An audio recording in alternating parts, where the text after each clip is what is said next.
na wanafunzi. Munini wa gavana kaunti ya Naikuru David Kones augite muingi wa kaunti no ni ubatie guikarania na thayo mwerekera-ini wa githurano kinene kia mwaka ukite.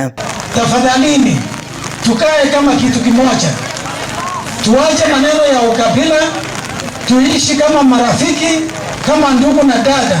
Akeria ari thukuru-ini wa thekondarĩ wa Sachangwan hindi ya mĩhang'o ya kũrugũria kĩgĩna kĩa basarĩ gĩa ciringi mirioni 19 na ngiri 900. Kones orĩtie mũingĩ wa Naikuru gũkũmithia ateti a kaunti ingĩ arĩa makoretwo makĩhunjia mũgayũkano kaunti-inĩ ya Naikuru. Tukae kwa amani kabisa, tusikubali mtu yeyote kutoka nje ili afuruke amani katika sehemu hii. Sisi tumekaa pamoja na ninaomba kila mtu tukae kwa amani. Mwena-inĩ wake minista wa gĩthomo kaunti-inĩ ya Naikuru Zipi Wambui akiuga thirikari ya kaunti ya Naikuru nĩ ĩrutanĩirie harĩ kwagĩrithia gĩthomo. Uge wake ũgĩkĩrwo hinya nĩ mũnini wa kamishna Geoffrey Chiteva ũrĩa ũrĩtie arutwo kũhũthĩra mweke wa gĩthomo wega. Katika muhula huu wa uchaguzi ndio tumeona basari imeongezwa kwa kiwango cha juu sana. Wakati Governor Susan Kihika alichaguliwa, basari ilikuwa 110 million.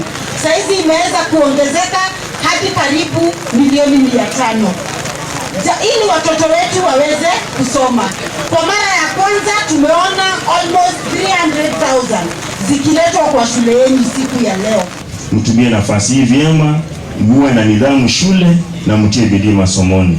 Wakati utamaliza shule ukija huku nje itakuwa inaitwa sheria. Saa hii inaitwa nidhamu. Ukifika nje itakuwa sheria.